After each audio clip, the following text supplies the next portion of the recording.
Héctor. No, gracias por la invitación. Hace tantos años que siempre es uno de los referentes en todos los medios en donde he estado, así que, bueno, uno de los temas, yo les decía fuera de cámara, cómo nos preocupa siempre y estamos hablando siempre de lo mismo. No andan bien los celulares, vale carísimo el gas, los precios están altos. A ver, vamos por partes.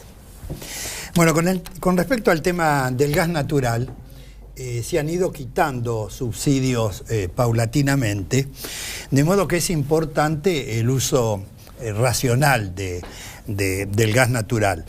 Se han establecido 3 categorías, ¿no?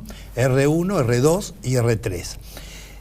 ¿Quiénes están dentro de R1? Aquellos usuarios que gastan o consumen en el periodo, ya sea mensual o bimestral, hasta 500 metros cúbicos.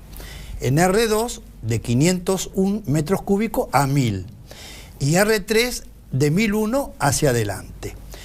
En cada categoría, cada metro cúbico de gas tiene un valor. De modo que es importante que aquel usuario que hace economía de 1 metro cúbico en el bimestre puede pasar de R1 a R2, con lo cual el valor del metro cúbico es superior, o de R2 a R3. ¿Qué aconsejamos desde Consumidores Libres? Por ejemplo, aquellas unidades habitacionales que están prácticamente todo el día vacías porque salen a trabajar, a la escuela, etcétera, apagar los pilotos de los calefones, de las estufas, de los termotanques, porque consumen gas. Se calcula un promedio de piloto por día, medio metro cúbico de gas. Te das cuenta que si vos tenés 2 artefactos con el piloto encendido todo el día, aunque no lo estés utilizando, tuviste un consumo aproximadamente de 1 metro cúbico. Por 1 metro cúbico podés salir de la categoría 1 a la 2 o de la 2 a la 3, y esa cantidad de metros cúbicos que consumiste, el precio por unidad tiene un valor superior que si estás en otra categoría. De modo que es importante el uso racional del gas. Además, el Enargas estableció una resolución. Aquel usuario que hace una economía en el periodo bimestre o mensual de un 20% como mínimo en relación al mismo periodo del año anterior, le mantienen el subsidio. Aquel usuario que la economía es entre un 5 y un 20% en relación al mismo periodo del año anterior, le mantienen el 50% del subsidio. Y aquel usuario que no hace economía, que entre un 5% o directamente no hace ninguna economía en relación al mismo periodo del año anterior, tiene que pagar el valor de la tarifa plena. O sea que si llegan a sacar los subsidios o disminuirlos en el próximo gobierno, que es un monto enorme que representa el gasto del Estado, estamos en el horno porque vamos a tener que pagar más todavía. Claro, por eso es que yo vengo sosteniendo desde hace 20 años, y lo sostuve desde la Cámara de Diputados de la Nación y presenté proyectos, que hay que establecer la tarifa social. ¿Qué significa esto? Que aquellos usuarios que por sus niveles de ingreso no están en condiciones de pagar una tarifa plena, se les subsidie el gas.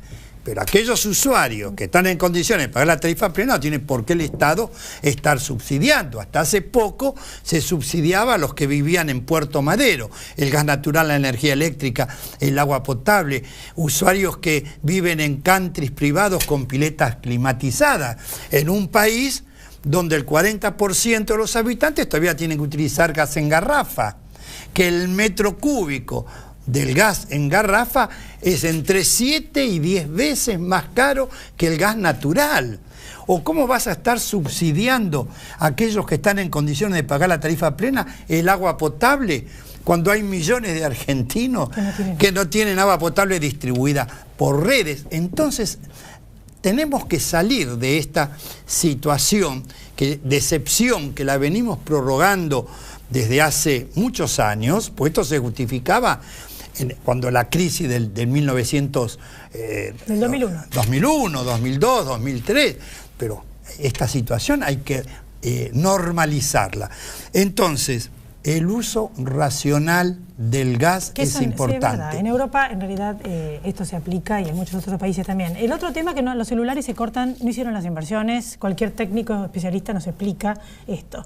Vendieron millones de celulares, más millones de los habitantes que hay en la Argentina y no hicieron las inversiones respectivas. Exactamente. Y las inversiones que debieron haber hecho, fundamentalmente, es en las torres en las que transmiten las ondas de la telefonía celular. ¿Qué hicieron en la Argentina? Construyeron grandes torres, pero separadas a mucha distancia una de las otras, con lo cual las ondas no se transmiten adecuadamente y se interrumpen con mucha frecuencia. Las mismas empresas en Europa instalaron 2 veces y medio más de torres radiobases que transmiten las ondas de la telefonía celular que en la Argentina, pero más pequeñas, con lo cual producen un menor daño ambiental y además el servicio es de mejor calidad. ¿Y qué podemos hacer? Ahora se empezó, el Estado llamó a licitación, se otorgó la licitación para pasar del 3G al 4G, que significa un mayor ancho de banda para que puedan transmitirse mayor cantidad de mensajes a través de las redes existentes. Y mientras tanto, ¿qué podemos hacer? Porque ya me quedan pocos minutos. Que el Congreso Nacional de una buena vez sancione una ley que declare a la telefonía celular un servicio público. El Estado tiene que regular esta actividad para que hagan las inversiones necesarias y además para que no se aumenten las tarifas cuando las empresas se les ocurre con la única obligación de pedir autorización a la Secretaría de Comunicaciones, sino que tendrían que llamar a audiencias públicas, discutir el tema en las audiencias públicas y luego resolver. Rápidamente, hay un registro de que no me llamen ya. Nos taladran los teléfonos y a la casa. Los bancos, todo el mundo, para vendernos cosas, los candidatos. El Congreso aprobó una ley que se llama No Llame. Es importante que el usuario se inscriba en ese registro de No Llame.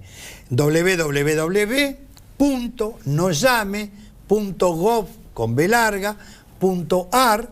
Si vive en la ciudad de Buenos Aires puede llamar al 147, si vive en cualquier lugar del país al 146, pedir que se lo incluyan en ese registro, tanto en la telefonía fija como móvil, y ese registro dura 2 años, la inscripción 2 años.